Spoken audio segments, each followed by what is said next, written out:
अब मीठे बच्चे आज बहुत मीठे बना के छोड़ेगा। चलो मुरली का महत्व बताते हैं पहले। जी। बाबा की मुरली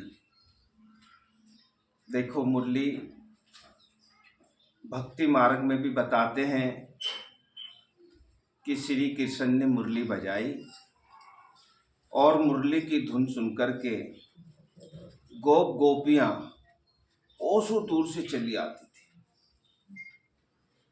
ऐसी कौन सी मुरली थी? काठ की मुरली में तो माइक से भी बोलोगे तब भी 1-8 किलोमीटर तक ही जाएगी आवाज, कोसों कोसों दूर से।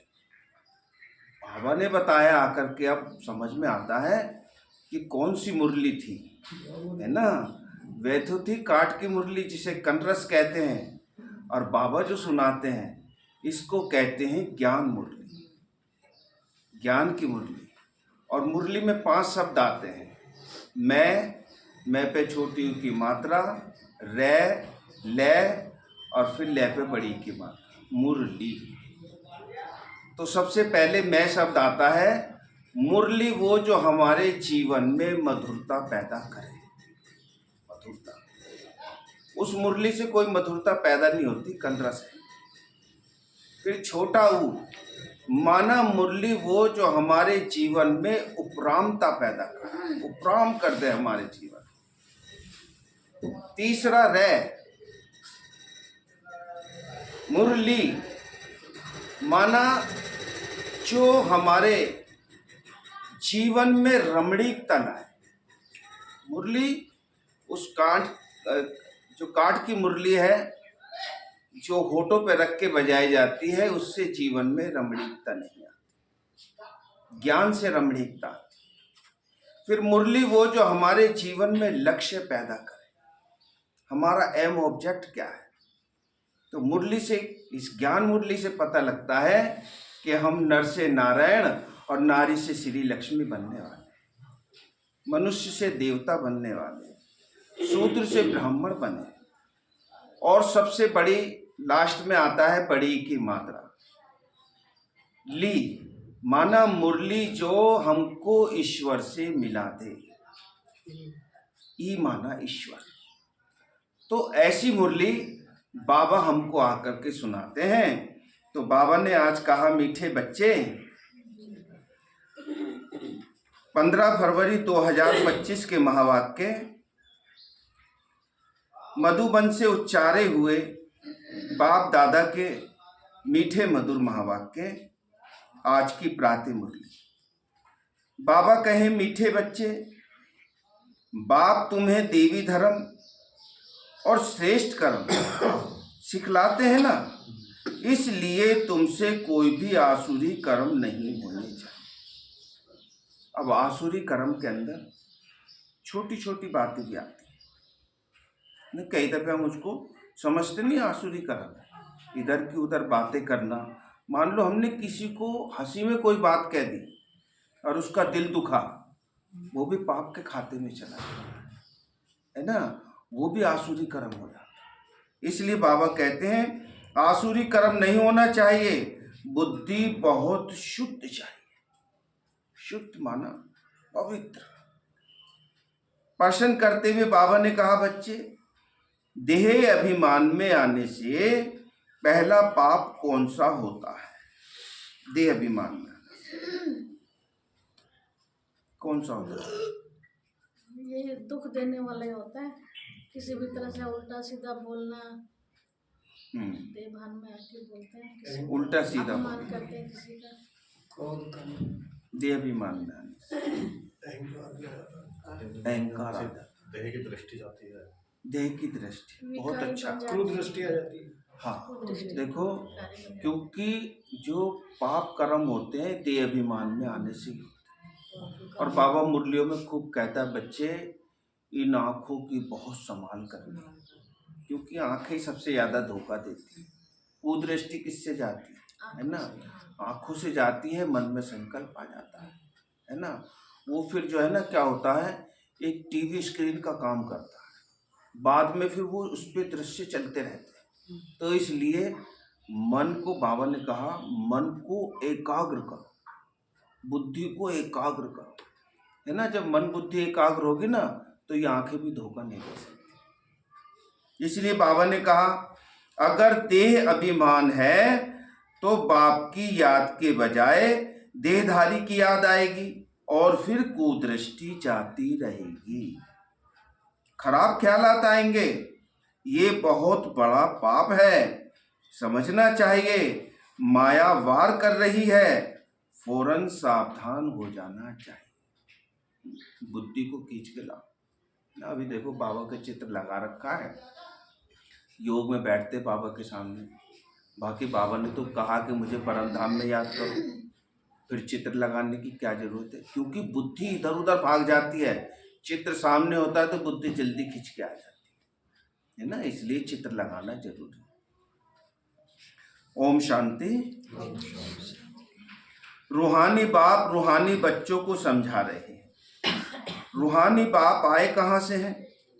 रूहानी दुनिया से आए हैं ना, जिसको निर्वाण धाम अथवा शांति धाम भी कहते हैं, परम धाम भी कहते हैं, बहुत सारे नाम हैं। ये तो है गीता की बात। तुमसे पूछते हैं ये ज्ञान कहाँ से आया? बोलो ये तो वही गीता का ज्ञान है। गीता का पाठ चल रहा है और बाप पढ़ाते हैं। भगवानुवाच, और भगवानुवाच है ना, और भगवान तो एक ही है, वह है शांति का सागर। रहते भी शांति धाम में है जहां हम भी रहते हैं। बाप समझाते हैं कि यह है पतित दुनिया, पाप आत्माओं की तमो प्रधान दुनिया। पतित, बाबा कहते हैं तुम भी जानते हो बरोबर हम आत्मा इस समय तमो प्रधान है। 84 का चक्र खाकर सतो प्रधान से अब तमो प्रधान में आए हैं। सतो प्रधान से तमो प्रधान में आए हैं। ये पुरानी अथवा कलयुगी दुनिया है ना, ये नाम सभी इस समय के हैं। पुरानी दुनिया के बाद फिर नई दुनिया होती है। भारतवासी ये भी जानते हैं कि महाभारत लड़ाई तब लगी थी जबकि दुनिया बदलनी थी। दुनिया को बदलना होता है तभी तो लगेगी। तभी बाप ने आकर राजयोग सिखाया था। सिर्फ भूल क्या हुई है? क्या भूल हुई? भूल क्या हुई? श्री कृष्ण का नाम डाल दिया। श्री कृष्ण का नाम डाल दिया, बहुत अच्छा बताया। एक तो कल्प की आयु भूल गए हैं, 5000 की बजाय लाखों वर्ष के। अच्छा, लाखों वर्ष मैंने एक जगह पढ़ा था तो उन्होंने कैलकुलेशन करा। मैं भी सोचा कि इसमें लिखा हुआ है कलयुग की आयु, पढ़ा मैंने उसमें, तो उसमें लिखा 108 को 1008 से गुणा करा, जो आंसर आया उसकी आयु कलयुग की उतनी आयु। फिर द्वापर की दुगनी, त्रेता की तिगनी, सतयुग की चौगनी, इसलिए लाखों वर्ष हो गए। 108 से क्या मतलब है? वो श्री श्री 108 बोलते ना। अच्छा, और भगवान के लिए श्री श्री 1008 बोल देते हैं। अच्छा। हाँ, तो उसको एक दूसरे से कैलकुलेशन कर दिया, गुणा कर दिया, उसकी आयु निकाल दी। वो उस किताब में था, बस में बट रही थी किताब, वो 10-10 रुपए की बेच रहे थे, मैंने भी खरीद के पढ़ी। तो देखो लोगों ने कैसे कैसे हिसाब निकाल रखा। अभी लाखों वर्ष फिर कैलकुलेशन करके नहीं बताया कि 84 लाख होते हैं, लाखों वर्ष उसमें भी बता दिए। लेकिन बाबा जो बताते हैं ना, एक्यूरेट बताते हैं। 84 जन्म भी किसी युग में कितने जन्म भी, ऐसे नहीं कि बता दिया बस कुल 84 जन्म होते हैं। सतयुग में इतने हैं, त्रेता में इतने हैं, द्वापर में इतने हैं, कलयुग में इतने हैं, और एक जन्म हमारा संगम का होता है। इसलिए बाबा ने कहा सिर्फ एक भूल हुई है, एक तो कल्प की आयु भूल गए हैं और गीता के भगवान को भी भूल गए हैं। श्री कृष्ण को तो गॉडफादर कह नहीं सकते।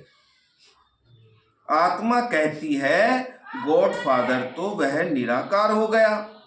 निराकार बाप आत्माओं को कहते हैं कि मुझे याद करो, मैं ही पतित पावन हूँ। मुझे भी बुलाते हैं, मुझे बुलाते भी हैं, हे पतित पावन। श्री कृष्ण तो देहधारी है ना, मुझे तो कोई शरीर है नहीं, मैं निराकार हूँ, मनुष्यों का बाप नहीं, आत्माओं का बाप हूँ। मनुष्यों के बाप तो अपने अपने होते हैं ना, 84 जन्म में 84 बाप हुए, परंतु ये तो एक ही बेहद का बाप है, सभी आत्माओं का पिता है। ये तो पक्का कर लेना चाहिए, घड़ी घड़ी हम आत्माएं इस बाप से वर्षा लेती हैं। अभी पूरे 84 जन्म पूरे हुए हैं, बाप आया है, बाबा बाबा ही करते रहना है, बाबा को बहुत याद करना है। सारा कल्प जिस्मानी बाप को याद किया, अभी बाप आए हैं और मनुष्य सृष्टि से सब आत्माओं को वापस ले जाते हैं। इसका कोई यादगार भक्ति मार्ग में है? सभी मनुष्यों को ले जाते हैं। क्या है यादगार भक्ति मार्ग?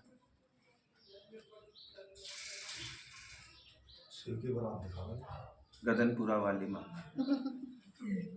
तो सब सीख रहे हैं, सुन के सीख रहे हैं। भक्ति मार्ग में देखो, एक तो बाबा के लिए कहा कालों का काल महाकाल, जब वो आएगा तो कालों का काल है तो सबको लेके जाएगा। दूसरा गीता में लिखा है मैं मच्छरों से दृश्य सभी को अपने साथ ले जाता हूँ।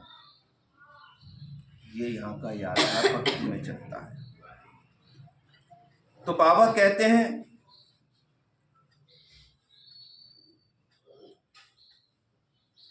बाप को याद किया, अभी बाप आए हैं और मनुष्य सृष्टि सब आत्माओं को वापस ले जाते हैं, और मनुष्य सृष्टि से सब आत्माओं को वापस ले जाते हैं क्योंकि रावण राज्य में मनुष्यों की दुर्गति हो गई है, दुर्गति। इसलिए अब बाप को याद करना है। ये भी मनुष्य कोई समझते नहीं है कि रावण राज्य है, रावण का अर्थ ही नहीं समझते। बस एक रस्म हो गई है दशहरा मनाने की, दशहरा विजयदशमी मनाते हैं। तुम कोई अर्थ थोड़े ही समझते हो, अभी समझ मिली है औरों को समझ देने के लिए। अगर औरों को नहीं समझा सकते हो तो गोया खुद नहीं समझे हो। बाप में सृष्टि चक्र का ज्ञान है, हम उनके बच्चे हैं, तो बच्चों में भी ये ज्ञान, ये नॉलेज रहनी चाहिए, है ना। जब बाप के अंदर है तो बच्चों में भी रहनी चाहिए। क्यों कहा बाबा ने बच्चों में रहनी चाहिए? सर्विस करवाएगा ना, सर्विस करवाता नहीं। हाँ, सेवा के लिए। नॉलेज होगी तभी तो सेवा कर सकेंगे, जब नॉलेज नहीं होगी तो दूसरे को कैसे समझाएंगे। तो तुम्हारी ये है गीता पाठशाला। उद्देश्य क्या है? ये लक्ष्मी नारायण बनना है।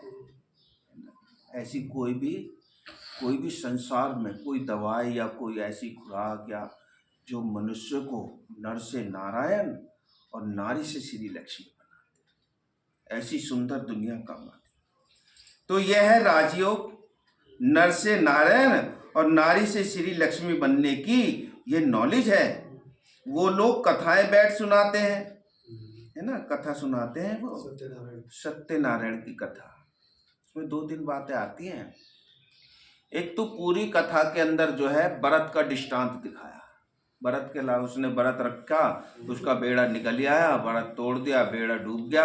लीलावती और कलावती और एक लखड़ारे की कहानी दे दी, 4-5 कहानी जोड़ करके वो बता दे यह है सत्यनारायण की कथा। और असली कथा बाबा सुनाते हैं। ये जो सीढ़ी का चित्र देख रहे हो ना, इसमें पूरी सत्यनारायण की कथा है ना। कथा माने कहानी, कहानी माना हिस्ट्री। अब हिस्ट्री उनकी तो उसमें थोड़ी, उनके जीवन कहानी तो इसमें चित्रों में दिखाई गई है। भक्तों की और कैसे हम ऊपर से नीचे उतरे, लक्ष्मी नारायण का ही तो दृश्य है। सबसे पहला तो वही है ना, कृष्ण ही तो पहला पूर है, वही लक्ष्मी नारायण बनता। तो उसके 84 जन्मों की कहानी पूरी सीढ़ी में दिखाई है ना। भक्ति मार्ग में तो वैसे ही यहाँ का यादगार चलता है। बाबा कहते हैं मीठे बच्चे, लोग कथाएं बैठ सुनाते हैं, यहाँ तो हम पढ़ते हैं, हमको बाप राजयोग सिखा। राजयोग, राजयोग माना राजाओं का राजा बनाने वाला योग। बाबा कहता है मैं किसी को प्रजा योग नहीं सिखाता। बहुत से बच्चे हैं ना बाबा के बच्चे, अरे चलो कोई बात नहीं, प्रजा में तो आ ही जाएंगे, दास दासी तो बनी जाएंगे। बाबा कह रहा है ये तो अंत में अपने आप बन जाएंगे। मैं कोई प्रजा योग थोड़ी सिखा रहा हूँ, राजयोग सिखा रहा हूँ। तो कोशिश क्या करनी है ना। हर बच्चा जो स्कूल में होता है ना, कोशिश यही करता है कि मैं भी फर्स्ट डिवीजन में आऊं।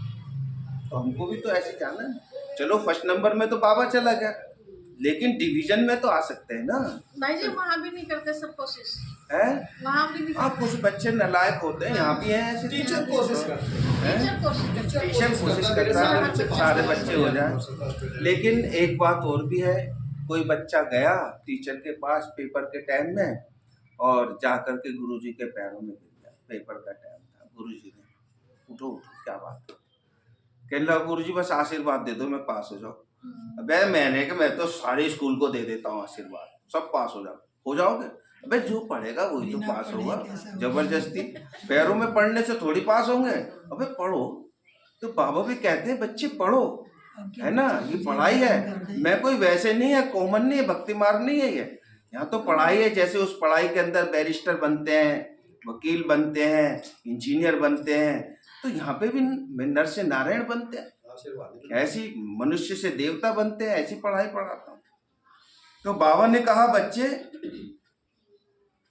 बाप कहते हैं मैं पुरानी दुनिया को बदल नई दुनिया बनाने आया हूँ। नई दुनिया में इन्हों का राज्य था, पुरानी में नहीं है। फिर राज्य होना चाहिए ना, जरूर फिर होना चाहिए, क्योंकि नई दुनिया आएगी। हूबहू रिपीट हो रहा है।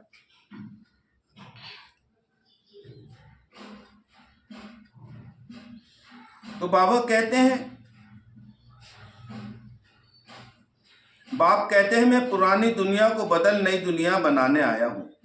नई दुनिया में इन्हों का राज्य है, पुरानी में नहीं है, फिर जरूर होना चाहिए। चक्र तो जान लिया ना, मुख्य धर्म है चार, सभी डिटिज्म है नहीं। देवी धर्म भ्रष्ट और देवी धर्म भ्रष्ट और देवी कर्म भ्रष्ट बन पड़े हैं। अभी फिर तुमको देवी धर्म श्रेष्ठ और कर्म श्रेष्ठ सिखला रहे हैं। भगवान कर्म और धर्म, धर्म माने धारणा, धारणा भी श्रेष्ठ है ना, और कर्म भी श्रेष्ठ होने चाहिए। ये नहीं कि हम सिर्फ धारणा करें, कर्म अच्छे ना हो, या कर्म अच्छे कर रहे हैं धारणा ना हो। तो दोनों का बैलेंस रखने के लिए बाबा ने कहा देवी धर्म श्रेष्ठ और कर्म श्रेष्ठ सिखला रहे हैं, और अपने पर ध्यान रखना है, हमसे कोई आसुरी कर्म तो नहीं होते हैं, है ना।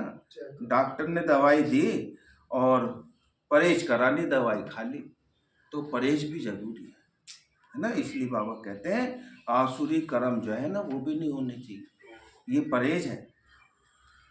माया के कारण कोई खराब ख्यालात तो बुद्धि में नहीं आते हैं, कुदृष्टि तो नहीं रहती है।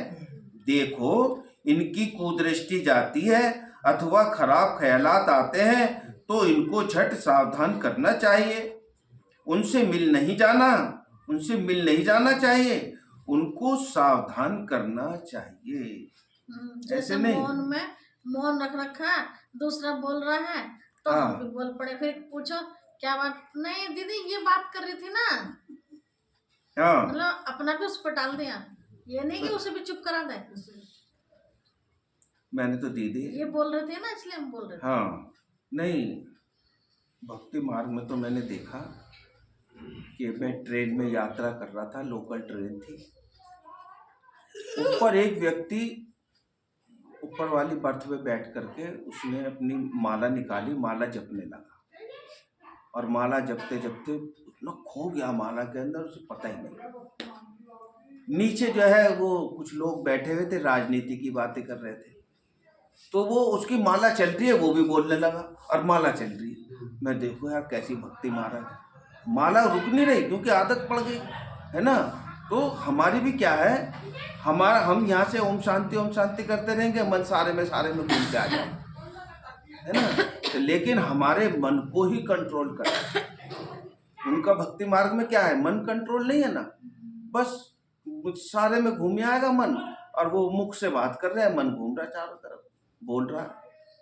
तो ये भक्ति मार्ग में, ज्ञान मार्ग में बहुत फर्क है, इसलिए हमें सावधानी रखनी है। इसलिए बाबा ने कहा उनको सावधान करना है। जब पहले तो खुद को सावधान करना, दूसरे को तो जब करेंगे, हम खुद सावधान नहीं होते। इससे ये पता चलता है, जो मेरा अनुभव कहता है कि अगर हम बाहर की इंद्रियों को कंट्रोल नहीं कर सकते तो सूक्ष्म इंद्रियों को कैसे कंट्रोल कर सकते हैं। मैं नहीं मानती इसमें। बिल्कुल जब बाहर से हम तो नहीं कर सकते तो बाबा जो कहते हैं ना दीदी, स्वराज्य अधिकारी बनो, तो स्वराज्य का मतलब ये है कि अपनी कर्म इंद्रियों पर राज्य नहीं किया, तो जब यहाँ राज्य नहीं किया तो वहाँ राज्य भी नहीं मिलेगा। संडे में कहा था। हाँ, वहाँ जो स्थूल का राज्य है, जो सतयुग की राजाई है, वो कैसे मिल जाए, है ना। और फिर हमारी 2-3 जो ज्ञान इंद्रियां हैं, मन बुद्धि और संस्कार, ये ज्ञान इंद्रियों में आते हैं, है ना। तो जब हमारी इन पे कंट्रोल होगा तभी वो भी कंट्रोल होंगी, ज्ञान इंद्रियां भी, है ना। पहले सूक्ष्म जो हमारी जो स्थूल कर्म इंद्रियां हैं, सूक्ष्म कर्म इंद्रियों से दोनों का कनेक्शन है, ऐसे नहीं है। इसलिए बाबा ने कहा मीठे बच्चे, तुम्हारे में माया की प्रवेशता के कारण ये खराब ख्यालात आते हैं। योग में बैठ बाप की याद के बदले कोई के देह तरफ ख्याल जाता है। बैठे बाप की याद में और दूसरे को याद करेंगे तो दूसरे देह की तरफ ख्याल जाएगा। तो समझना चाहिए ये माया का वार हो रहा है। बुद्धि कहाँ है, माया जो है अपना कार्य कर रही है, हमको हिला रही है वहां से। तो ये माया का वार हो रहा है, मैं पाप कर रहा हूं, इसमें तो बुद्धि बड़ी शुद्ध चाहिए ना। हंसी मजाक से भी बहुत नुकसान होता है, हंसी मजाक से, है ना। बाबा भी कभी कभी रमणीक बातें करते हैं, मगर हंसी में कही हुई बात अगर किसी को दुख पहुंचा तो उससे बहुत नुकसान होता है। सूक्ष्म में पाप चढ़ गया ना आपके ऊपर। जैसे मान लो आपने किसी को कोई वो नहीं दे रहे, अब किसी ने नुकसान करा होगा, कभी कोई पैसे भी मार लेता है, जमीन जायदाद भी छीन लेता है या हड़प लेता है, तो फिर दिल से बद्दुआ तो निकलती है। लेकिन बाबा ने कहा बच्चे, दिल से जो बद्दुआ देते ना बद्दुआ देनी है ना लेनी। तो हमने अगर सूक्ष्म में बद्दुआ दिए तो सूक्ष्म में रिटर्न मिलता है। आप बैठे बैठे ना घबराने लगोगे, कभी कान गर्म हो जाएंगे, क्रोध आने लगेगा, तो सूक्ष्म में वो रिटर्न आता है। इसलिए बाबा कहते हैं बद्दुआ देनी भी नहीं है, लेनी भी नहीं, दुआएं दो और दुआएं दो। मजाक में अगर कोई बात कह दे उसको फील हो, वो नुकसान है। नहीं, वो फील ही तो है, उसका दिल दुखा फील ही तो हुआ ना। जब दिल दुखेगा जब भी तो फील होगा। हाँ, वो फील ही है। तो बाबा कहते हैं हंसी मजाक से भी बहुत नुकसान होता है, इसलिए तुम्हारे मुख से सदैव शुद्ध वचन निकलने चाहिए। शुद्ध वचन, कुवचन नहीं, हंसी मजाक आदि में भी नहीं। ऐसे नहीं कि हमने तो हंसी में की और उसका दिल दुखा, वह भी नुकसान कारक हो जाता है। हंसी भी ऐसी नहीं करनी चाहिए जिसमें विकारों की वायु हो। बहुत गहरी बात है, क्यों बात बात में लोग ऐसी बात कर जाते हैं तो वो विकारों की वायु होती है, वायुमंडल खराब हो जाता है। आपकी खुद की स्थिति, आपने दूसरे की भी स्थिति खराब कर दी, आपने जरा सी इसके अंदर। तो बाबा कहते हैं बहुत खबरदार रहना है। तुमको मालूम है नंगे लोग हैं, उनके ख्याल विकारों की तरफ नहीं जाएंगे। नागे लोग हैं, उनके ख्याल विकारों की तरफ नहीं जाएंगे, रहते भी अलग है ना। हरिद्वार में दिखाया, देखो अभी वो प्रयाग वगैरह में मेला चल रहा है, और मैंने तो अभी उसमें वहाँ नागा स्त्री भी देखी। जैनी लोग भी हाँ। तो बाबा कहते हैं नागा जो होते हैं वो स्त्री भी होती है। हाँ, अब के तो मैंने पहली दफे सुना जी, मैंने भी इसके अंदर दिखलाया बन गए है। बना दिया। हाँ, लेकिन ये रोकना चाहिए ना गवर्नमेंट को, गलत है ना ये चीज तो। बहुत, बल्कि वो साधु लोग विरोध कर रहे थे इस बार। हाँ, करना चाहिए। साधु ही विरोध कर रहे थे कि ये क्या स्थिति बना दी, गलत है ना। वो भभूत लगा लेते हैं, बाकी वस्त्र नहीं पहनते, बहुत गलत है ना। उससे फिर दूसरों की स्थिति खराब होती। तो बाबा ने कहा परंतु कर्मेंद्रियों की चलायमानी सिवाय योग के कभी निकलती नहीं है। काम शत्रु ऐसा है जो किसी को भी देखेंगे योग में पूरा नहीं होंगे तो चलायमानी जरूर होगी। सूक्ष्म बातें बता रहे बाबा ना। अपनी परीक्षा लेनी होती है। ब्रह्मा बाबा को बताते हैं भक्ति मार्ग में भी, जब बाबा याद में बैठते थे, बुद्धि भागती थी, अपने को चकोटी काटते थे, फिर बुद्धि को लाते थे। तो बाबा कहते हैं परीक्षा लेनी होती है, अपनी परीक्षा लेनी होती है। बाप की याद में ही रहो तो ये कोई भी प्रकार की बीमारी न रहे। योग में रहने से ये नहीं होता है। सतयुग में तो कोई भी प्रकार का गंध नहीं होता है। सतयुग में कोई भी प्रकार का गंध नहीं होता। मुझे देखो एक दादी की बात याद आती है कि दादी उस टाइम पे कन्याएं थी। तो एक भाई पहुंचा बाबा के पास और कहने लगा बाबा घर वाले है ना बहुत ज़बरदस्ती करते हैं, क्या शादी करूं, मैं तो मेरा दिल नहीं है और बहुत ज़बरदस्ती करते हैं। बाबा ने कहा बच्चे करो जाओ। अब वो जो थे ना वो तो चला गया। अब वो दादियाँ जो अब बन गई कन्याएं थी, कहने लगी बाबा आप तो मुरलियों में स्पष्ट आता है और आप भी सावधानी देते हो, आपने क्यों कहा कि जा करके शादी करो। चलो ज्ञान में चलने वाला कोई पक्का भाई होता, आपने जैसे उषा बहन की और रमेश भाई की कराई तो वो तो बिल्कुल आजीवन पवित्र है। शादी के बाद में भी गंधर्व विवाह कराया उनका। तो बाबा ने देखो कितना अच्छा उत्तर दिया। बाबा कहने लगे मुट्ठे का मन है ना तभी तो बार बार पूछता है, अपना मन है तो सावधानी, अपना रास्ता निकलवा रहा है। बाबा कैसे करूं कैसे करूं। बाबा ने कहा कहो नहीं तो और मेरे ऊपर ही बोझ करेगा, है नहीं। तो इसलिए तो जो जैसा है तो उसको छोड़ दो उसका।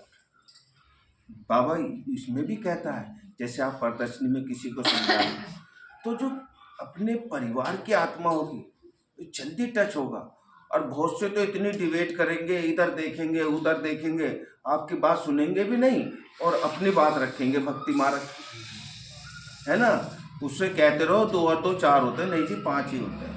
उसकी वो पक्का करके आया 5 ही है, हमारी सुने गई। एक प्रदर्शनी में वो अम्बेडकर के भक्त थे, अम्बेडकर को माने सब कुछ। हाँ नहीं देखो हमारी तरफ से मानो कोई बात नहीं, लेकिन आप ये कहो कि परमात्मा है ही नहीं, यही सब कुछ है, भाई ये सब कुछ कैसे हो सकता है। परमात्मा है ना, उसको तो बड़े थे ना। हाँ भाई वो हमारे आदरणीय है, महान पुरुषों में, महान पुरुषों में। देवताओं में भी नहीं है, पुरुषों में है। पुरुषों में है, मां देवताओं में थोड़ी कहेंगे उनको। बाबा ने तो यहाँ तक भी कह दिया कि भाई देखो ये सूंड वाले पूंछ वाले ये भी देवता नहीं होते, ये तो बना दिए, है ना। जैसे जैसे धर्म की अति गिलानी होती गई वैसे वैसे पहले शिव की पूजा हुई, फिर है ना आप ही पूजे आप ही पुजारी, फिर देवताओं की पूजा शुरू हो गई, फिर वो देवताओं में जानवर मिक्स कर दिए, फिर औरतें गिलानी हुई तो पेड़ पौधों की पूजा होने लगी, औरतें गिलानी हुई तो तामसिक पूजा होने लगी। अभी नदी नाले मरे हुए, देखो सड़क के किनारे पीर बने हुए हैं, तो मरा हुआ को तो भूत बोलते हैं ना, भूत है तो वो तो मरा हुआ है ना, भूत पूजा हो गई और लोग भूत पूजा करते हैं। तो बाबा ने कहा बच्चे, वहां रावण की चंचलता ही नहीं जो चलाए मानी हो, वहां तो योगी लाइफ रहती है। गीता में भी बताया भाई जी, हम गीता सुन रहे थे आजकल जी जी। कि जो सतो पूजा है वो बताई है देवताओं की पूजा, और जो रजो पूजा वो बताई मनुष्य की पूजा, तमो पूजा बताई भूत पूजा। नहीं, तमो पूजा में तो दीदी मतलब ये क्या बोलते हो ना, जानवर काटना, बलि चढ़ाना, शराब चढ़ाना, ये तामसिक पूजा ही तो है, तमो प्रधान पूजा ही तो है। हाँ, पितरों की पूजा। पितरों, हाँ। तो ये भूतों की पूजा होगी ना, पितरों तो भूत होते हैं। और अब तो बहुत ज्यादा है ना। आपका हाँ, पिंड वही। चुकाना, पिंडदान। अभी तो है ना पूजा बहुत नीचे स्तर पे चली गई। भक्ति मार्ग जो है ना वे लास्ट स्तर पे माना तमो प्रधान, हर चीज जो है ना सतो रजो तमो से गुजर। तो मनोकामना से कर रहे पूजा। हमारा डरियाए पहले है ना, मैं आपको बताता हूँ अपना अनुभव। मेरे साले का लड़का आया और कहने लगा फूफा जी मुझे जो है ना वो शनि महाराज के मंदिर में ले चलो। मेरा बोल रखा है मुझे प्रसाद चढ़ा और आज शनिवार। अच्छा, मैंने बहुत ढूंढा, शनि महाराज का मंदिर मिला, जाकर के कचेरी के पास में कहीं उधर को रास्ता जाता है ऐसे निकल कर, तो वहाँ जाकर के आज हर मंदिर के अंदर शनिदेव की मूर्ति रखा। लोग डरियाए है ना, सबसे पहले डरियाए की वजह से पाप कर्म हो रहा है। तो डर की वजह से शनिवार को मंगलवार की गिरह और शनि की गिरह, बस इससे डर रहे, पाप कर्म नहीं छोड़ रहे पूजा कि भाई इससे पाप धुल जाएंगे। तांत्रिकों के चक्कर में ज्यादा फंस रहे। अभी देखो कितने लोग वहाँ प्रयाग में मर गए हैं, भगदड़ के अंदर, वहाँ पाप धोने के लिए गए।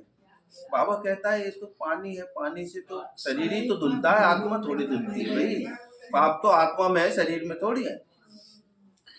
तो बाबा कहते हैं वहां रावण की चंचलता ही नहीं जो चलाए मानी हो, वहां तो योगी लाइफ रहती है, यहाँ भी अवस्था बड़ी पक्की चाहिए। अच्छा, वहां तो योग लगाते नहीं, योगी लाइफ कैसे रहती है, कोई बहन बताए?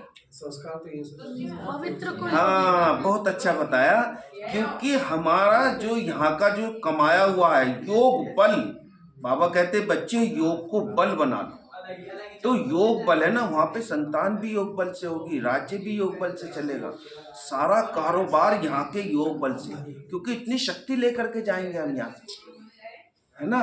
और वो बाबा ने कहा बच्चे आधा कल्प चलती है, और सुख बाबा ने बताया बच्चे 3/4 सुख है, 1/4 दुख है, 25% दुख है, और वो भी अभी जा करके थोड़ा सा लास्ट में, और नहीं तो इससे पहले भी देखो 100 साल पहले कितना भाईचारा होगा, 50 साल पहले तो हमारे सामने कितना अच्छा था, तो और पहले कितना अच्छा होगा। तो बाबा कहते हैं योगी लाइफ रहती है, यहाँ भी अवस्था बड़ी पक्की चाहिए, योग बल से ये सब बीमारियां बंद हो जाती हैं, इसमें बड़ी मेहनत है, राज्य लेना कोई मासी का घर नहीं है। बाजार से 10-20 रुपए का मटका खरीदते हैं ना, बजा बजा के देखते हैं उसको। बाबा कह रहा मैं तुम्हें नर से नारायण और नारी से देवता, नारी से लक्ष्मी ऐसी बना दूंगा। मुझे भी तो, मैं भी तो परखता हूँ ना, ये माया जो छोड़ रखी है ना, ये तुम्हारी परीक्षा लेने के लिए तो छोड़ रखी है ना, मिनट मिनट पे परीक्षा लेती है। हाँ, तो इसलिए बाबा ने कहा राज्य लेना कोई मासी का घर नहीं है, पुरुषार्थ तो करना ही है, ऐसे नहीं कि बस जो होगा भाग्य में सो मिलेगा, भाग्य बनाना पड़ेगा, मिलेगा नहीं। करो कुछ नहीं, रोटी आगे रख दो और कहो भाग्य में होगी तो मैं अपना आप मुंह में चली जाएगी। कर्म करना पड़ेगा, तोड़नी पड़ेगी, खानी पड़ेगी, और उससे पहले आटा वाटा गूंदना पड़ता है, बहुत काम होता है जब बनती रोटी। ऐसे नहीं बन जाती। हाँ ये तो बड़ी बनाई रखे तो बगैर हाँ। थोड़े अच्छा बोले भाई बन जी, एक जाएंगे। कलम ऐसा दिखाया कि जैसा मतलब खाना बन गया और खाना बना के मतलब खाने के लिए हम तैयार हैं, तो कोई मतलब एकदम आ गया तो फिर हमारी मतलब मन की भावनाएं ऐसी है कि भाई आप खाओ खाना, तो वो नहीं, अब वो पहले की भावना थी। पहले क्या होता था, खाना लेकर के बैठे, यार कोई आ जाए तो दोनों साथ में मिलके खा लें। आज ये कोई आके बैठा ना, यार ये कब जाएगा मैं खाना खाऊं। अब तो मन चेंज हो गया है, ये जावे तो मैं खाना खाऊं, यार ये जाने को नहीं कह रहा। देखो ऐसी स्थिति बदल गई। पहले हमारी तो मम्मी समय ने के बताया हिसाब कि से ये हंडिया की सब्जी सब पूरा परिवार जो गली में रह थे ना वे भी चट कर जावे। तो बाबा कहते हैं, मीठे बच्चे ऐसे नहीं कि बस जो होगा भाग्य में सो मिलेगा, धारणा ही नहीं करते, गोया पाई पैसे के पद पाने के लायक है। पाई पैसे के कोई वैल्यू नहीं होगी भाई, पर्चा में चले गए तो पाई पैसे का तो पद ही। और दास दासी बनना, दास दासी तो वहाँ पे है ना दहेज में दे देते हैं, इतनी दास दासी ले जाओ, बताओ क्या वैल्यू है इसकी? कितनी लेगा?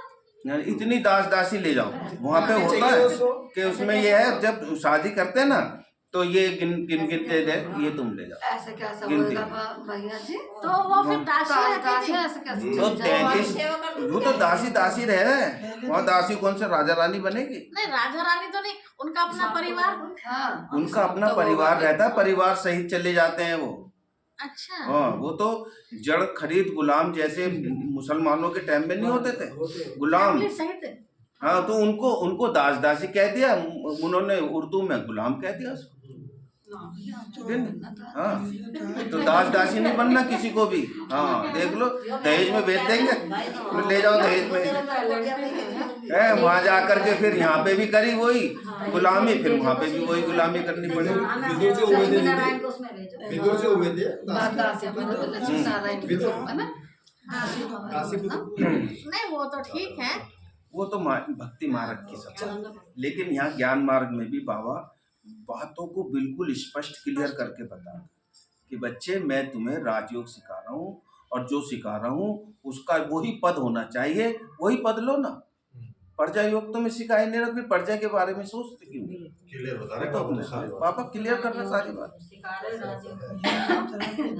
इसलिए बाबा ने कहा पाई पैसे के पद पाने लायक हैं, सब्जेक्ट तो बहुत होती है ना, कोई ड्राइंग में कोई खेल में मार्क्स ले लेते हैं, वह है कॉमन सब्जेक्ट।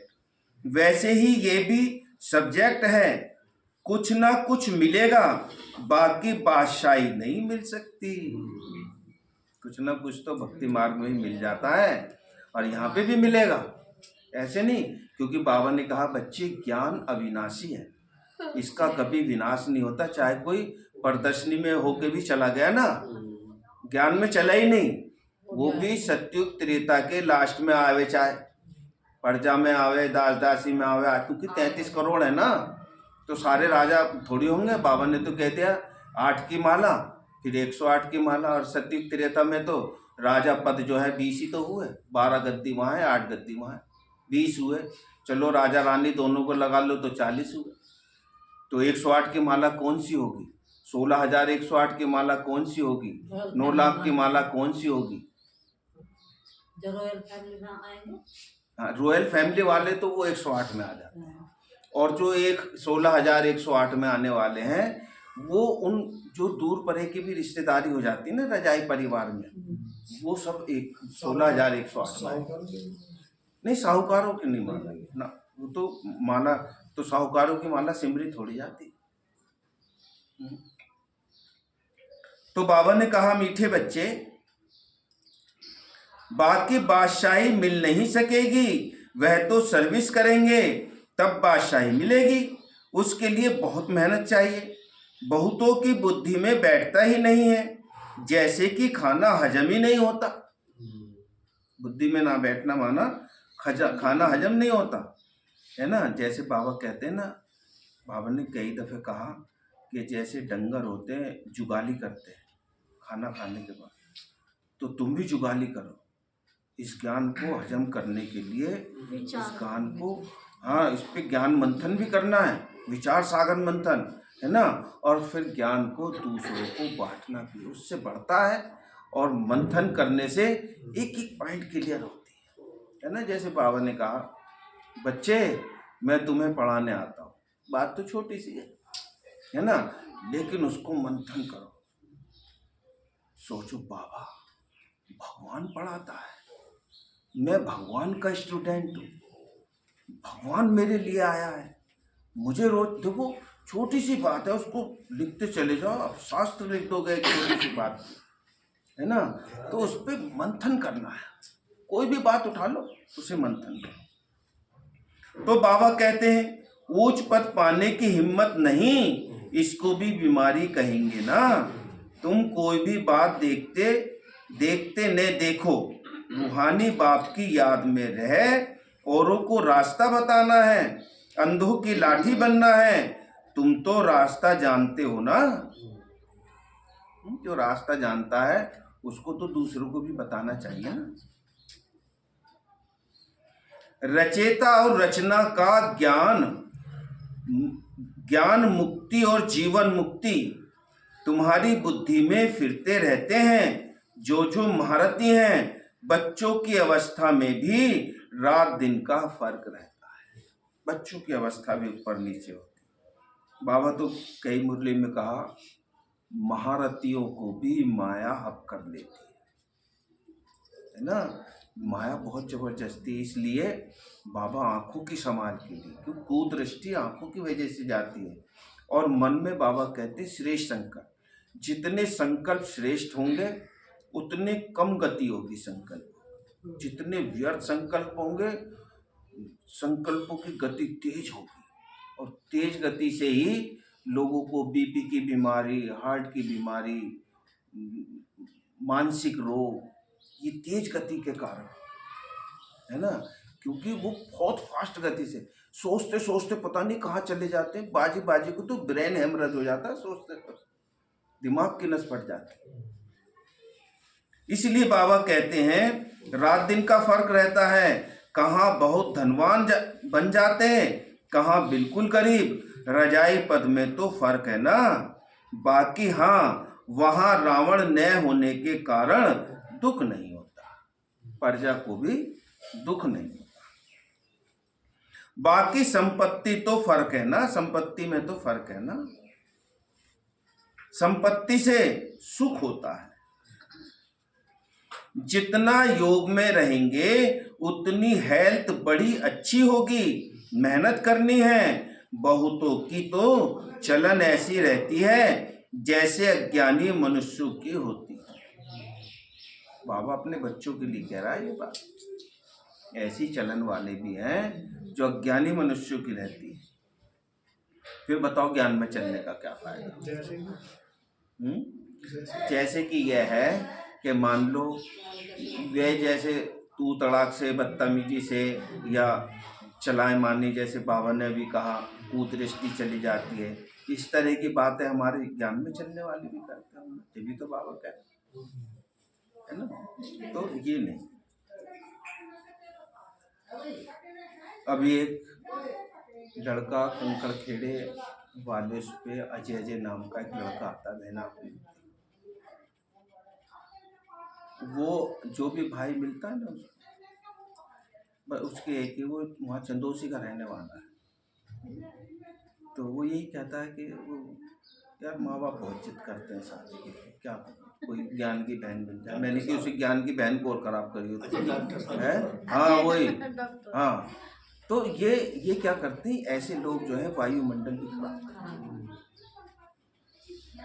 तो बाबा ने कहा जितना योग में रहेंगे उतनी हेल्थ बड़ी अच्छी होगी। मेहनत करनी है, बहुतों की तो चलन ऐसी रहती है जैसे अज्ञानी मनुष्यों की होती है, वह किसका कल्याण कर नहीं सके। जब इम्तिहान होता है तो मालूम पड़ जाता है कि कौन कितने मार्क्स से पास हो, पता लग जाएगा पेपर के टाइम में।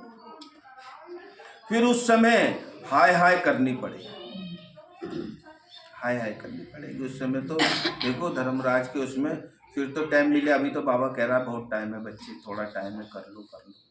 फिर बाबा थोड़ी अब वहाँ थोड़ी समझाने देगा, वहाँ तो कहेगा खाओ सजा, तो सजा खानी पड़ेगी ना, हाय हाय करनी पड़ेगी। बाप दादा दोनों ही कितना समझाते रहते हैं, बाप आए ही हैं कल्याण करने के लिए, अपना भी कल्याण करना है तो दूसरों का भी करना है। बाप को बुलाया भी है कि आकर हम पतितों को पावन होने का रास्ता बताओ, तो बाप श्रीमत देते हैं, तुम अपने को आत्मा समझ देह अभिमान छोड़ मुझे याद करो। अपने को आत्मा समझेंगे तो देह अभिमान अपना आप छूट जाएगा, छोड़ने की जरूरत नहीं पड़ेगी, लेकिन पक्का करना है ना। हमसे यही पक्का नहीं हो रहा, ये पहला ही पाठ है ना, ज्ञान का पहला पाठ अभी तक पक्का नहीं ना। बाबा ने आत्मा तो समझने एक मुरली में कह दिया था, अभी तो चवन्नी भर भी नहीं बने बच्चों को ऐसे। डेट तो हमारी तरफ से ही। तो बाबा कहते तुम अपने को आत्मा समझ दे अभिमान छोड़ मुझे याद करो, कितनी सहज दवाई है।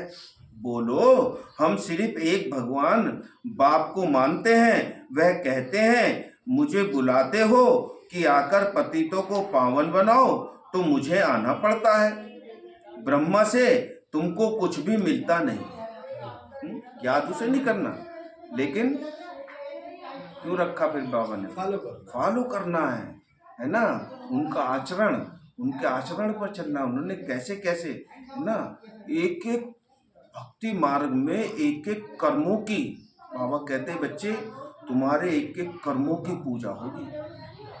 यहाँ जो तुम कर्म करते सतयुग में तो तुम प्रारब्ध भोगोगे, वहाँ थोड़ी कर्म है। कर्म तो तुम यहाँ कर रहे हो, वहाँ तो कर्म अकर्म होंगे। यहाँ हमारे जो कर्म विकर्म है उसको हम सुधारने के लिए सुकर्म करते हैं ना। इसलिए बाबा कर्म अकर्म विकर्म और सुकर्म की गति अभी बताते हैं। तो बाबा ने कहा वह तो दादा है, बाबा भी नहीं, बाबा से तो वर्षा मिलता है। दादा माना बड़ा भाई है ना, सिंधी में और उसमें बंगाली में बड़ा भाई बोल, बड़े भाई को दादा बोलते हैं। ब्रह्मा से थोड़े ही वर्षा मिलता है, निराकार बाप इन द्वारा अडॉप्ट कर हम आत्माओं को पढ़ाते हैं, इनको भी पढ़ाते हैं। ब्रह्मा से तो कुछ भी मिलना नहीं है, वर्षा बाप से ही मिलना है इन द्वारा। देने वाला एक ही है, महिमा उनकी है ना। महिमा किसकी है? शिव बाबा की। और मनुष्यों में किसकी महिमा है? मनुष्यों में वो तो चलो परमात्मा है तो उसकी महिमा होगी। मनुष्यों में किसकी महिमा है? देवताओं की साली नहीं देवता तो अलग हो गए, मनुष्य अलग हो गए। ज्ञान तो ब्रह्मा बाबा ने ब्रह्मा बाबा। और क्या? मनुष्यों के अंदर महिमा होती है। जैसे बाप निराकार है तो वो परम आत्मा है, उस आत्मा की महिमा है। तो यहाँ भी आत्मा की महिमा होती है, जैसे पाप आत्मा, पुण्य आत्मा, देव आत्मा। तो आत्मा की महिमा है ना। पाप शरीर, पुण्य शरीर, देव शरीर, ऐसे किसी ने नहीं कहा। पुण्य आत्मा, पाप आत्मा, देव आत्मा, तो आत्मा का गायन है, शरीर का गायन नहीं। तो बाबा भी कहते हैं वर्षा बाप से ही मिलता है, इन द्वारा देने वाला एक ही है, उनकी ही महिमा है, वही सर्व का सदगति दाता है। ये तो पूज्य से फिर पुजारी बनते हैं। बाबा तो फिर पुजारी बनेंगे। सतयुग में थे, फिर 84 जन्म भोग, अब पतित बने हैं, फिर पूज्य बन रहे हैं। हम बाप द्वारा सुनते हैं, कोई मनुष्य से नहीं सुनते है ना। ब्रह्मा बाबा मनुष्य हैं, लेकिन हम मनुष्य से नहीं सुनते, मनुष्य के द्वारा बाप से सुनते हैं है ना। बाबा ब्रह्मा बाबा के द्वारा हमें बता रहा, कोई मनुष्य ऐसी बात बता ही नहीं सकता।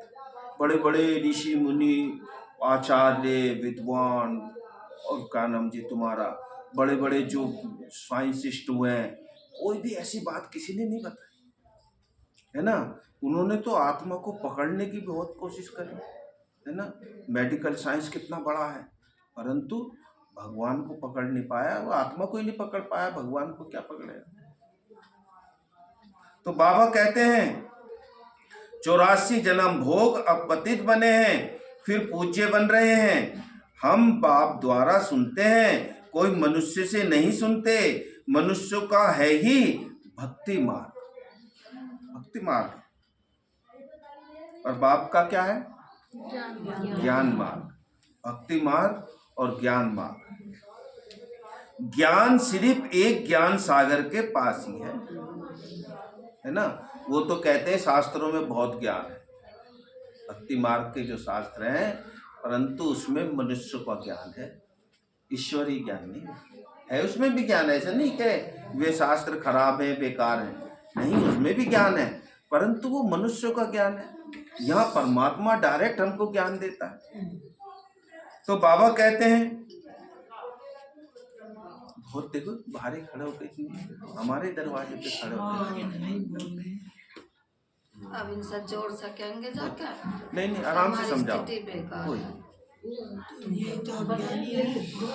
तो बाबा कहते हैं मीठे बच्चे, ये है रूहानी ज्ञान मार्ग। बाबा ने नया शब्द उसमें और जोड़ दिया, रूहानी ज्ञान मार्ग। हमने तो सिर्फ कहा ना ज्ञान मार्ग और भक्ति मार्ग, बाबा ने कहा रूहानी ज्ञान मार्ग, है ना। रूहों को ज्ञान देता है बाबा, शरीरों को नहीं देता। जिस्मानी ज्ञान भी हो गया। हाँ, तो बाबा ने रूहानी ज्ञान।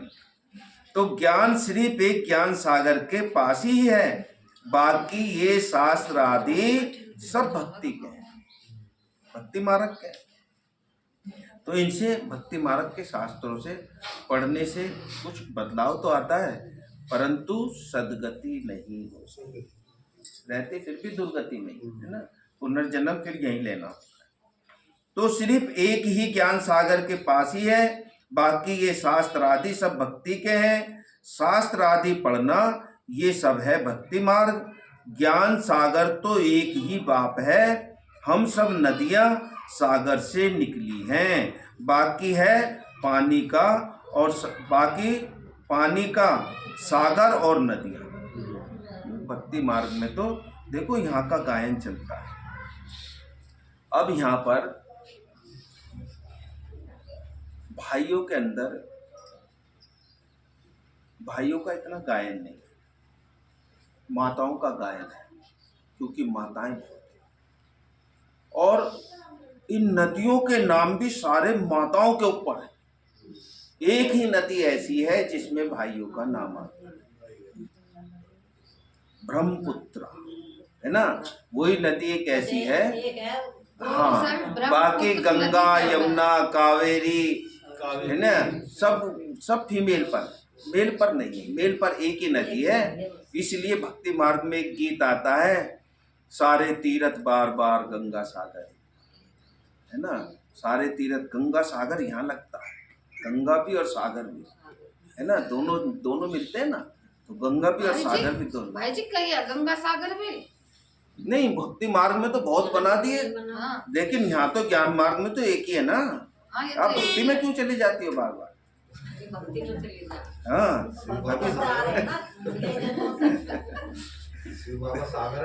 हाँ, नहीं कोई भी बात हो, अब गीत भी सुनो ना तो उसको अपने ज्ञान से लगा, है ना। देखो फिर आपको एकदम उमंग गुस्सा बढ़ जाए। ये तो गीतों में जाने का बिल्कुल मन करता ही नहीं, बिल्कुल नहीं करता। नहीं, जैसे फिल्मी गीत कोई जैसे बच्चे सुन रहे हैं तो उसे हम ज्ञान मार्ग से जोड़ सकते हैं।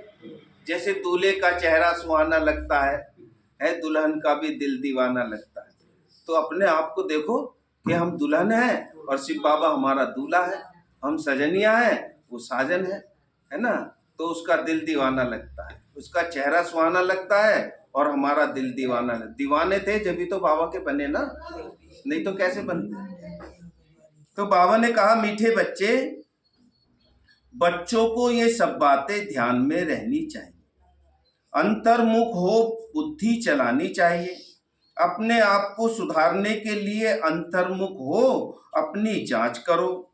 अगर मुख से कोई कुवचन निकले या कुदृष्टि जाए तो अपने को फटकारना चाहिए।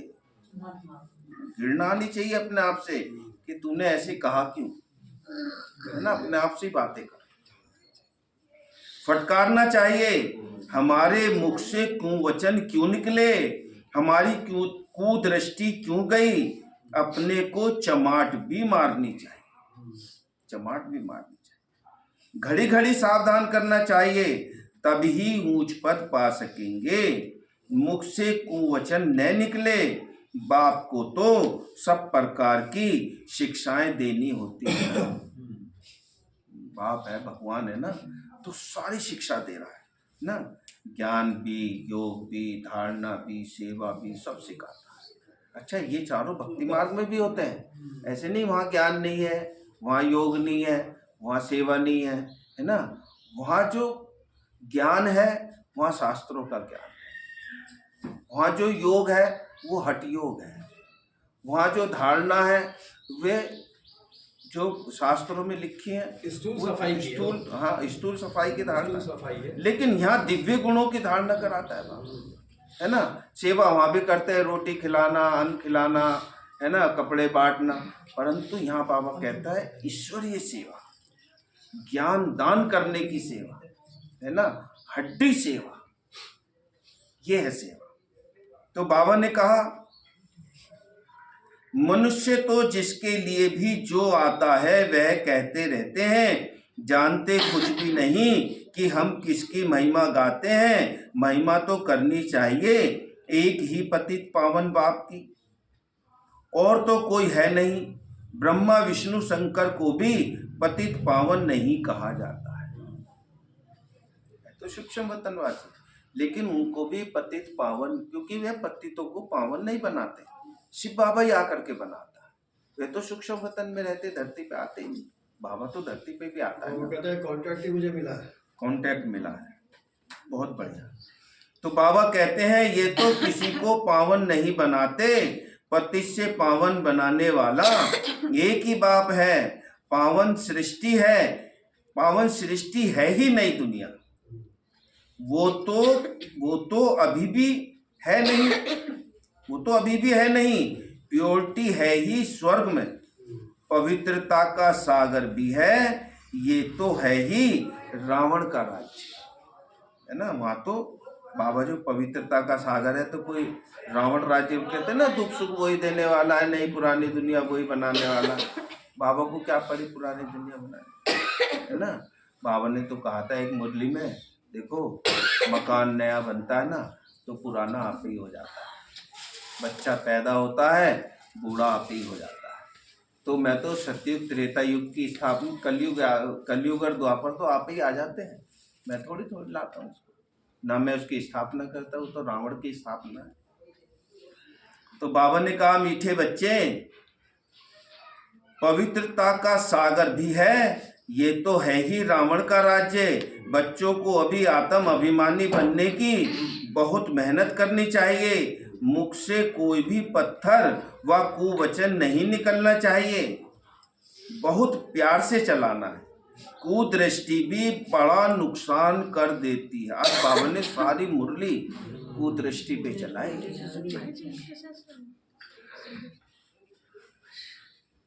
ठीक है। तो बाबा कहते हैं बड़ी मेहनत करनी चाहिए। आत्म अभिमान है अविनाशी अभिमान। जब हम आत्म अभिमान, देखो नया शब्द दिया बाबा ने, आत्म अभिमान है अविनाशी अभिमान, और देह है विनाशी। आत्मा को कोई भी नहीं जानते हैं, आत्मा का भी बाप तो जरूर होगा ना। जैसे शरीर का बाप है तो आत्मा का भी वो तो कहीं से पैदा हुई है ना। तो कहते भी हैं सब भाई भाई हैं, हिंदू मुस्लिम सिख ईसाई आपस में भाई भाई। किसी ने भाई बहन नहीं कहा या बहन बहन नहीं कहा, क्यों नहीं कहा? भाई बहन है या बहन बहन है, हाँ, आत्मा के हिसाब से, क्योंकि आत्मा पुरुष प्रधान है ना। पुरुष प्रधान होने के कारण चाहे वो मेल में चाहे फीमेल में, इसलिए भाई भाई है ना। शरीर में आने से फिर आत्मा मेल और फीमेल का पार्ट हो जाती है। भाई तो जी भाई अगर आत्मा पुरुष है तो फिर ऐसे का तो मैं आत्मा आई हूँ, सुनो, मैं पुरुष आत्मा का आया देखो, हूँ, ऐसे पुरुष का बोलना मतलब क्या होता है। अभी हम कई बार है ना पुरुष शब्द जो है ना मेल से जोड़ देते हैं। पुरुष देखो 3 चीजों से सृष्टि का कार्य चलता है, पुरुष, परम पुरुष और प्रकृति। पुरुष माने आत्मा, परम पुरुष परमात्मा और प्रकृति माना 5 तत्व। तो पुरुष शब्द हम पुरुषार्थ कहते हैं ना, पुरुष अर्थ कार्य करना पुरुषार्थ है, माना आत्मा की स्थिति में होकर के हम जो कार्य करते हैं वही पुरुषार्थ है। तो पुरुष जो शब्द है वो आत्मा के लिए है, न कि शरीर के लिए। मेल फीमेल के लिए नहीं है। मेल फीमेल के लिए तो आदमी औरत बोल देते हैं, है ना, जेंट्स लेडीज बोल देते हैं, या स्त्रीलिंग पुल्लिंग जो उसमें आता है संस्कृत के अंदर वैसे बोलते हैं। वो 63 जन्मों से स्त्री जो बोला संस्कार आ रहे है, हैं, 63 जन्मों के संस्कार जो आ रहे हैं, हाँ हाँ, वो है मेल के लिए। नहीं, बाबा ने जो क्लियर करा मैं तो मुरली के आधार से बताया, बाकी और भी कुछ हो सकता है। अभी 8 दिन पहले बाबा ने कहा था आत्मा मेल है, नहीं होता। नहीं, अगर पुरुष है तो आत्मा मेल माना पुरुष है ना, पुरुष मेल नहीं, अब मेल फीमेल की बात आ नहीं, गई। मेल फीमेल की जो बात आ रही है ना, तो बाबा के जो बच्चे हैं, जब वहाँ पे हमारा एक संबंध है परम धाम के अंदर, वे हमारा पिता है, हम उसके बच्चे हैं, अच्छे हैं। तो पिता और पुत्र का संबंध है। पिता और पुत्र, बेटी नहीं कहा, किसी भी मुरली में कहते हैं, देख लेना, पिता और पुत्र का संबंध है, तो पुत्र मेल में ही तो आएगा, फीमेल में थोड़ी आएगा। तो आत्मा देखो, किसी भी आपने देखा होगा, किसी भी स्त्री के दुनिया के अंदर जितनी भी स्त्रियां हुई हैं सत्युग त्रेता को छोड़, उन्होंने पुरुष अपने को पुरुष की एक अथॉरिटी दे करके जो कार्य किया उसमें उनका नाम हुआ। जैसे मीरा को ले लो, मतलब उन्होंने अपने को स्त्री नहीं समझा, स्त्री नहीं समझा, उन्होंने पुरुष की भांति कार्य किया। लक्ष्मीबाई, तो लक्ष्मीबाई हुई हैं, ऐसे बहुत हुए हैं। तो वो उनका नाम बहुत हुआ, महिमा गाई जाती है ना। तो इसलिए पुरुष शब्द कोई वैसे नहीं है, लेकिन पुरुष बाबा ने तो आत्मा के लिए, देखो मैंने जो पढ़ा है उस आधार से तो आत्मा के लिए बाबा ने पुरुष शब्द, है ना। बाकी जो बाबा ने परमधाम की महिमा करी है उसमें भी बाबा ने यही कहा कि तुम सब मेरे बच्चे हो और मैं तुम्हारा पिता हूँ, है ना। बच्चे कहा, बच्ची भी नहीं कहा वहाँ पर, है ना। तो वहाँ पिता और पुत्र का संबंध है।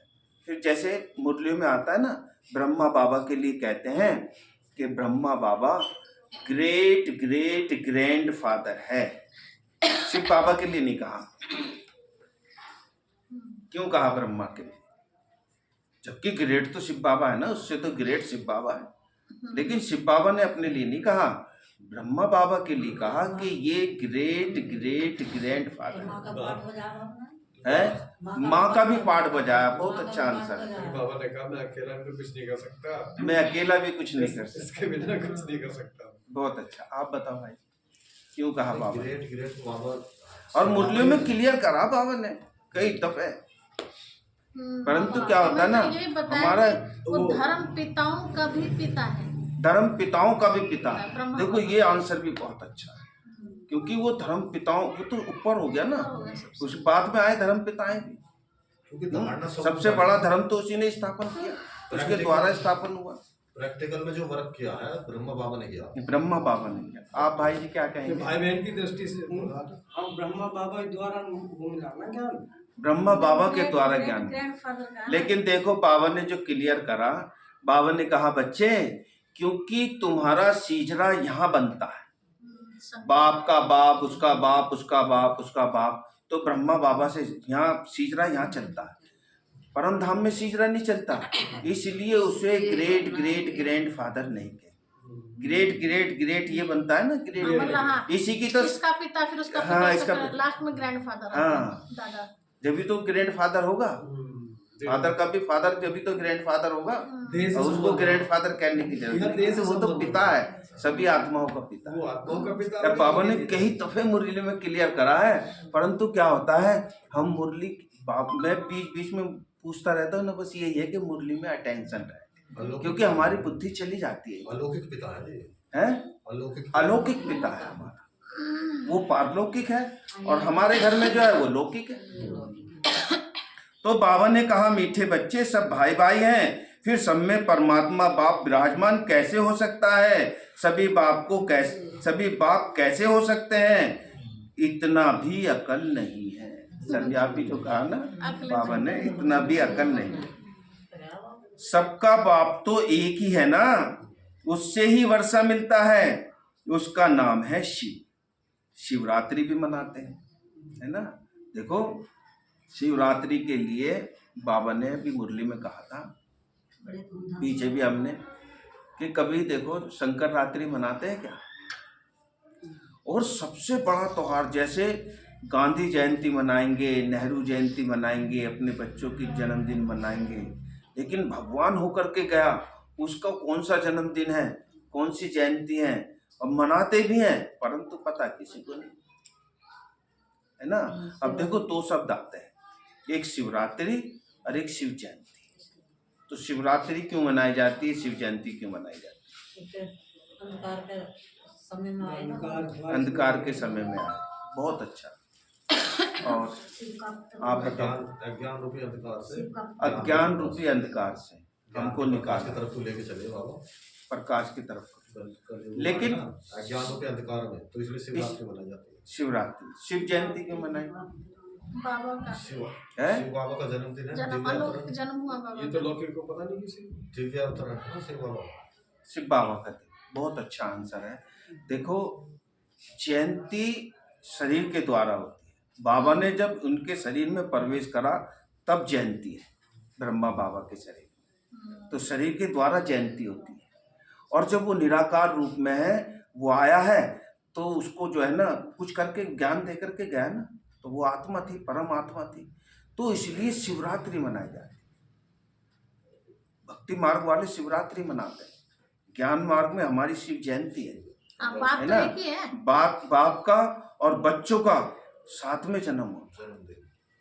नहीं, आपने पूछा कि शिवरात्रि क्या और शिव जयंती क्या है। हाँ, शिवरात्रि में और शिव जयंती में ये फर्क है कि भक्ति मार्ग वाले तो शिवरात्रि मनाते हैं, उनको जयंती का मालूम ही नहीं, और हमको मालूम है क्योंकि शरीर के द्वारा जयंती होती है। शरीर में शरीर में आया ना बाबा, तो ब्रह्मा बाबा के तन में तो जयंती है, और शरीर से अलग है तो फिर शिवरात्रि। क्योंकि बाबा आया तो रात्रि में ना, ब्रह्मा की रात और ब्रह्मा का दिन गाया जाता है ना, तो रात्रि में आया है, इसलिए शिवरात्रि है, शिव की रात्रि, है ना। लेकिन जयंती इसलिए है क्योंकि ब्रह्मा बाबा के तन में प्रवेश किया तो जयंती है ना। बाबा ने तो कहा था एक मुरली में, ब्रह्मा बाबा के तन में आके ही तो उन्होंने ज्ञान का प्रकाश दिखाया, तभी तो अंधकार मिटा। तो अज्ञान रूपी अंधकार में बाबा ने आके ज्ञान का प्रकाश दिया, उसको भक्ति मार्ग में शिवरात्रि कह दिया, हमने उसी को शिव जयंती कह दिया। देखो अभी बात तो एक ही है। मुरली में भी आया कई दफे कि बाबा जो थे वो 1936 में आए थे, 1936 में आए थे, लेकिन बाबा ने प्रवेश ब्रह्मा बाबा के तन में 1937 में किया। क्यों किया? वो फिर दो शिवरात्रि मनाते हैं ना, एक तो अभी ये फागुन वाली और एक सावन वाली। तो जो फागुन वाली है, आपकी बात ठीक है, वो जो फागुन वाली है ना, हाँ। वो शिवरात्रि है, ये महाशिवरात्रि है ना, जिसको मतलब बहुत कम लोग जानते हैं इस वाली को। और जो सावन वाली उसको बच्चा जानता उसको जबरदस्त मनाते है ना, तो उसे तब ब्रह्मा बाबा के मुख से जो सुनाना शुरू किया तो बहुत बच्चों को पता चल गया शिव बाबा आगे, तो वो वाले ऐसे दो तरह से मनाते हैं। लेकिन देखो बाबा ने जो बताया उसके आधार पे बताता हूँ, ज्यादातर क्योंकि बाबा जो था ना पतित शरीर था, पतित शरीर होने के कारण, पतित शरीर होने के कारण बाबा ने जो है ना ब्रह्मा बाबा को वैराग्य दिलाया। वैराग्य दिलाने के लिए बाबा को साक्षात्कार कराए, स्थापना का, विनाश का, तो साक्षात्कार कराए। जब वो वैराग्य से बाबा, क्योंकि वैराग्य आता है तो स्थिति चेंज हो जाती है, तो जब स्थिति चेंज हो गई तब बाबा ने प्रवेश किया, तो जयंती मनाई जाएगी, अन्यथा शिवरात्रि। बाबा की मैं तो मुरली के आधार से बता, बाकी तो बहुत सारी बातें, क्योंकि ज्ञान का जितना मंथन करेंगे उतना रस निकलता है ना। ये बाबा की तो एक एक पॉइंट में भी इतना रस भरा हुआ है कि हम, क्योंकि बाबा तो कहता है ना, सारे सागर की स्याही बना लो, सारे पेड़ों की कलम बना लो, और सरस्वती भी बैठ करके उसका लेखन करने लगे चलो, तो बाद भी में बाबा करेंगे का इसका ज्ञान पूरा discuss नहीं हो ना। सकता। इतना है। तो बाबा ने कहा, माता सुन रही है। सभी बाप कैसे, आप पूछो, यहीं तो रखा मोबाइल। पूछो। हाँ कभी तो बाप सभी कैसे हो सकते हैं? इतना अकल भी नहीं है। सबका बाप तो एक ही है, उनसे ही वर्षा मिलता है, उसका नाम है शिव। शिवरात्रि भी मनाते हैं। रुद्र रात्रि व कृष्ण रात्रि नहीं कहते ना। रुद्र ज्ञान तो कहेंगे, कृष्ण ज्ञान नहीं कहेंगे, परंतु रात्रि जो है वो शिव के लिए। मनुष्य तो कुछ भी नहीं समझते हैं, कहेंगे ये सब उनके रूप हैं, उनकी ही लीला है। तुम अभी समझते, अभी देखो मुरली में आया था, लीला मेरी है, कृष्ण की कोई लीला नहीं है ना। लीला तो बाबा ने आके की है ना। कृष्ण का तो क्या क्या उसका दृष्टांत दे दिया। बाबा ने की, जब भी कृष्ण की महिमा हुई। हाँ, नेक्स्ट टू गॉड है ना। तो अभी समझते हो, बेहद के बाप से तो बेहद का वर्षा मिलता है, तो उस बाप की श्रीमत पर चलना है। बाप कहते हैं मुझे याद करो। लेबर्स को भी शिक्षा देनी चाहिए। जो लेबर वगैरह होती है, मजदूर वगैरह होते हैं, उनको भी शिक्षा देनी चाहिए, तो उनका भी कुछ कल्याण हो जाए। परंतु खुद ही याद नहीं कर सकते तो औरों को क्या याद दिलाएंगे। रावण एकदम पतित बना देता है, फिर बाप आकर के परिस्तानी बनाते हैं। वंडर है ना, कोई की भी बुद्धि में ये बातें नहीं है। ये लक्ष्मी नारायण कितना ऊंच परिस्तान के, फिर कितना पतित बन जाते हैं। कितना ऊंच परिस्तानी थे और फिर कितना पतित बन जाते हैं। इसलिए ब्रह्मा का दिन और ब्रह्मा की रात गाई हुई है। ब्रह्मा का दिन, ब्रह्मा की रात। शिव के मंदिर में तुम बहुत सर्विस कर सकते हो। बाप कहते हैं तुम मुझे याद करो, दर दर भटकना छोड़ दो। ये ज्ञान है ही शांति का। बाप को याद करने से तुम सतो प्रधान बन जाएंगे। बस यही मंत्र देते रहो। कोई से भी पैसा नहीं लेना चाहिए जब तक पक्का ना हो जाए। कोई से भी पैसा नहीं लेना चाहिए जब तक पक्का ना हो जाए। और मधुबन भी नहीं ले जाना चाहिए। बाबा ने कहा, मीठे बच्चे बोलो, प्रतिज्ञा करो कि हम पवित्र रहेंगे, तब हम तुम्हारे हाथ का पैसा खा सकते हैं, कुछ भी ले सकते हैं। भारत में मंदिर तो बहुत ढेर हैं। फॉरेनर्स आदि भी जो आए उनको ये संदेश तुम दे सकते हो कि बाप को याद करो, है ना। उनको भी है ना, उन्होंने भी देखो, गॉड फादर सभी धर्म वालों ने अपने अपने धर्म स्थापकों को, देवी देवताओं को, इनको मान लिया। पर उन्होंने कृष्ण के बारे में भी नेक्स्ट टू गॉड कहा, और कृष्ण को कुछ और भी कहते हैं, वो ध्यान नहीं आ रहा। और अपना जो उनके जो यीशु मसीह थे, उनको भी ईश्वर का पुत्र बताया, भगवान का बच्चा है, पैगंबर बताया, उसको भी भगवान ने कहा। परंतु यहाँ साईं बाबा ने कहा उसको याद करो, एक ओंकार। उन्होंने कहा, गुरु नानक ने कहा एक ओंकार निराकार। तो लोगों ने उसको तो छोड़ दिया, वो किसके लिए कह रहा है, उनकी पूजा करने लगे। तो यह है धर्म की अति किनारे। अच्छा, फिर बाबा देखो मुरली से याद प्यार देते हुए कहते हैं, मीठे मीठे सिकिलते बच्चों प्रति माता पिता बाप दादा का याद प्यार और गुड मॉर्निंग। रूहानी बाप की रूहानी बच्चों को नमस्ते। हम रूहानी बच्चों की रूहानी माता पिता बाप दादा को याद प्यार, गुड मॉर्निंग और नमस्ते नमस्ते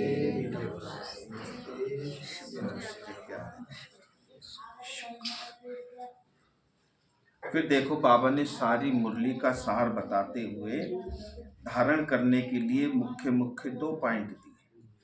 पहली पॉइंट में बाबा ने कहा कभी भी ऐसी हंसी मजाक नहीं करनी है जिसमें विकारों की वायु हो। विकारों की वायु, बदबू। अपने को बहुत सावधान रखना है, मुख से कटु वचन नहीं निकलने चाहिए। दूसरी पॉइंट में कहा आत्म अभिमानी बनने की बहुत बहुत प्रैक्टिस करनी है। रात दिन जैसे ब्रह्मा बाबा ने दीवारों पे, किताबों में, सब में लिख दिया मैं आत्मा हूँ, मैं आत्मा हूँ। ऐसे हमें भी पक्का हो जाए कि मैं हूँ ही आत्मा, शरीर हूँ ही नहीं ना। शरीर तो कर्म करने के लिए मिला, शरीर कहाँ है। दूसरी पॉइंट में बाबा ने कहा आत्म अभिमानी बनने की बहुत बहुत प्रैक्टिस करनी है, सबसे प्यार से चलना है, कुदृष्टि नहीं रखनी है। कुदृष्टि जाए तो अपने को आप ही सजा देनी है, खुद ही सजा दे। फिर बाबा ने वरदान देते हुए कहा निरंतर याद और सेवा के बैलेंस से बचपन के नाज नखरे समाप्त करने वाले वानप्रस्थी भाव। तब बाबा ने क्या बचपन के नाज नखरे वही समाप्त कर सकते हैं जो निरंतर याद और सेवा के बैलेंस में रह सकते हैं। ऐसे नहीं खाली याद ही याद हो, सेवा ना हो, है ना, या खाली सेवा सेवा हो, याद ना हो। दोनों का बैलेंस। बाबा कहते तुम कर्म योगी, कर्म करते हुए भी याद में रहना, तभी तो कर्म हुई। स्पष्टीकरण करते हुए बाबा ने कहा छोटी छोटी बातों में संगम के अमूल्य समय को गंवाना बचपन के नाज नखरे हैं। जैसे बचपन खेल में खोया, जवानी नींद भर सोया, बुढ़ापा देख कर, तो बचपन के नाच नखरे हो गए ना। वो तो उनने तो खेल में बचपन गंवा दिया। तो इसलिए बाबा भी कह रहे हैं कि छोटी छोटी बातों में संगम के अमूल्य समय को गंवाना बचपन के नाज नखरे हैं। अब ये नाज नखरे सौंपते नहीं है। बाबा कहते अब नहीं सौंपते। हाँ, वानप्रस्थ में सिर्फ एक ही कार्य रहता है, बाप की याद और सेवा। उसके सिवाय और कोई भी याद न आए, उठो तो भी याद, और सेवा सो तो भी याद में, सेवा उठो तो भी याद और सेवा, सो तो भी याद और सेवा, उठो तो भी याद और सेवा, और सो तो भी याद और सेवा। और देखो सोने के टाइम पे कोई बाबा को याद करके सोता है। बाबा ने मुरली में कहा उसकी नींद भी योग निंद्रा होती है। जब आप याद में सो, कोई मुरली पढ़ो, कोई बाबा की अव्यक्त मुरली ले लो, व्यक्त मुरली ले लो, और आधे घंटे, 15 मिनट, 10 मिनट, 5 मिनट, जितना सामर्थ्य है ना, बैठो एकदम और एकदम पावरफुल योग लगाओ। फिर देखो आपको सुपन में भी जो है ना गलत ख्याल नहीं आने। मैं तो बाबा के साथ ही सो जाती हूँ। हाँ, बहुत अच्छा है। मैं बैठ के नहीं याद करती। हाँ। मैं तो सीधा जाऊँ, लेट जाऊँ और बाबा आ जाए पास। बस आप बस उसी ख्याल में ओम शांति हो जाए। तो यह है, इसको कहते हैं या समाई हुई याद। याद करना नहीं पड़ता, समाई हुई याद होती है ना अपने साथ। जैसे दूध होता है ना, दूध के अंदर अगर उसे बिलो दो तो घी अलग, मक्खन अलग, छाय अलग। और लेकिन जब बिलोया नहीं है तो सब कुछ उसमें समाया हुआ है। घी भी है, पनीर भी है, सब कुछ उसमें, सब कुछ बन जाता है। तो हमारी याद भी बाबा में समाई है। याद करना ना पड़े, याद स्वरूप। बाबा कहते हैं याद तुम्हारी स्वरूप हो जाए, है ना। योगी जीवन में योग समा जाए, है ना। योग लगा रहे हैं, चलो भी बाबा से योग लगा, तो हम योग लगाते हैं। बाबा कहते हैं योगी जीवन। भाई जी ऐसा हो गया जैसा किसी को कहीं से बुला रहे हो। हाँ, कहीं से बुला नहीं याद करना तो देखो, अभी बाबा कहते हैं ना भाई चलो, जब हम साइकिल चलाना सीखते हैं ना तो कभी हैंडल की तरफ देखेंगे, कभी पैडल की तरफ देखेंगे, फिर भी टक्कर हो जाती है। तो सीख रहे हैं ना, तो उस टाइम अब तो तुम सीख गए, अब तो हाथ छोड़ के भी चला सकते हो, इधर देखो उधर देखो, साइकिल सीधी चल, और उस टाइम सामने देख रहे हैं फिर भी टक्कर हो जाती है, सामने देख रहे हैं, है ना। तो इसलिए अब सीख गए, बाबा ने सिखा दिया, अब मत कहो कि मैं साइकिल चलाना सीख रहा हूँ, सीख गए, परफेक्ट। बाबा साइकिल चलानी मुझे तो बाबा ने कहा, बच्चे ये नाज नखरे सौंपते नहीं है, वानप्रस्थ में सिर्फ एक ही कार्य रह जाता है, बाप की याद और सेवा, इसके सिवाय और कोई याद न आए। उठो तो भी याद और सेवा, सो तो भी याद और सेवा, निरंतर ये बैलेंस बना रहे, त्रिकालदर्शी बनकर। अब बाबा ने कहा त्रिकालदर्शी बनकर बचपन की बातें व बचपन के संस्कारों का समाप्ति समारोह मनाओ। त्रिकाल, तीनों कालों को, तुम बाबा ने तो तुम्हें मास्टर त्रिकालदर्शी बना दिया, तीनों कालों को देख करके कर्म करो। ये कर्म अच्छा है नहीं, अगर मैं ये कर्म करूँगा तो वहाँ पर कैसा होगा। तीनों कालों को देखो ना, वर्तमान को देखोगे तो भविष्य अपने आप सुधर जाएगा। तो बाबा कहते हैं समाप्ति समारोह मनाओ, तब कहेंगे वानप्रस्थी, वाणी से परे। स्लोगन है, सर्व प्राप्तियों से संपन्न आत्मा की निशानी है संतुष्टता, संतुष्ट रहो और संतुष्ट करो ना। भक्ति मार्ग में भी कहते हैं, गोधन, गजधन, बाजधन और धन रतन खान, और जब आवे संतोष धन तो सब धन धूल समान, है ना। तो संतोष का धन इतना जबरदस्त है, अभी किसी के पास में 1 करोड़ रुपया है, वो उसको तो उसकी तो ले नहीं रहा कि भाई इससे जो है ना मैं इसको खर्च करूं और इससे मौज मस्ती हो, पर 1 करोड़ को 2 करोड़ करने के चक्कर में रात दिन पिला हुआ है, उसका सुख नहीं भोग रहा, उसको दुगना करने में परेशान है। तो 1 करोड़ का भी क्या फायदा, क्योंकि संतुष्टि नहीं है। इसलिए बाबा ने कहा, सर्व प्राप्तियों से संपन्न आत्मा की निशानी। अब सब प्राप्तियां बाबा ने हम करा रहा ना, सारी प्राप्तियां। तो संतुष्टता, संतुष्ट रहो और संतुष्ट करो, तब होगी सब प्राप्तियों की, सब प्राप्तियों से संपन्न। फिर बाबा ने अव्यक्त इशारे देते हुए कहा, एकांत प्रिय बनो, एकता और एकाग्रता को अपनाओ। बाबा ने बताया, एकांत एक तो स्थूल होती है और दूसरी सूक्ष्म होती है ना। एक एकांत स्थूल, दूसरी सूक्ष्म। एकांत के आनंद के अनुभवी बन जाओ तो बाह्य मुक्ता अच्छी नहीं लगेगी।